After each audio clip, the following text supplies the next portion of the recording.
રાજ્યમાં દારૂબંધીનો કડક અમલ હોવા છતાં બુટલેગરો દ્વારા દારૂના ગેરકાયદે વેપાર માટે અવનવા કિમિયા અપનાવવામાં આવી રહ્યા છે. તેવા જ એક ચોંકાવનારા કિસ્સામાં એલસીબી ઝોન 3ની ટીમે વાઘોડિયા રોડ વિસ્તારમાં આવેલા રહેણાંક મકાનમાં દરોડો પાડી ગુપ્ત બોયરામાં સંતાડેલો લાખો રૂપિયાનો વિદેશી દારૂનો જથ્થો ઝડપી પાડ્યો છે. પોલીસે કાર્યવાહી દરમિયાન એક આરોપીની ધરપકડ કરી વધુ તપાસ હાથ ધરી છે.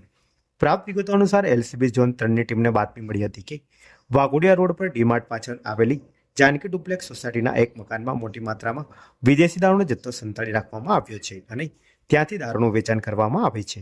બાતમીના આધારે પોલીસે સ્થળ પર દરોડો પાડી તપાસ હાથ ધરી હતી. તપાસ દરમિયાન મકાનમાં ખાસ બનાવવામાં આવેલા ગુપ્ત ભોયરામાંથી ભારતીય બનાવટના વિદેશી દારૂની અલગ અલગ 17 બ્રાન્ડની કુલ 322 બોટલો મળી આવી હતી. પોલીસે રૂપિયા 3,26,884ની કિંમતનો દારૂ જપ્ત કરી કબજે લીધો હતો. દરોડા દરમિયાન પોલીસને મકાનમાંથી શૈલેષભાઈ શંકરભાઈ કહારની અટકાયત કરવામાં આવી હતી. પૂછપરછ દરમિયાન બહાર આવ્યું હતું કે જપ્ત કરાયેલા દારૂનો મુખ્ય સપ્લાયર ચેતન ચંદુભાઈ કહાર કે જે હાલ ફરાર છે. પ્રાથમિક તપાસમાં જાણવા મળ્યું છે કે આરોપીઓએ પોતાના રહેણાંક મકાનમાં જ ગુપ્ત ભોયરું બનાવી તેમાં દારૂનો જથ્થો સંગ્રહ કરી ગેરકાયદેસર વેચાણનું નેટવર્ક ઊભું કર્યું હતું. એલસીબીની સતર્ક કામગીરીના કારણે સમગ્ર રેકેટનો પર્દાફાશ થયો છે. પોલીસે પકડાયેલા આરોપી વિરુદ્ધ પાનીગેટ પોલીસ સ્ટેશનમાં પ્રોહિબિશન એક્ટ હેઠળ ગુનો નોંધી કાયદેસરની કાર્યવાહી હાથ ધરી છે. જ્યારે ફરાર આરોપી ચેતન કહારને ઝડપી લેવા માટે વિવિધ ટીમો દ્વારા શોધખોળ શરૂ કરવામાં આવી હોવાનું જાણવા મળ્યું છે.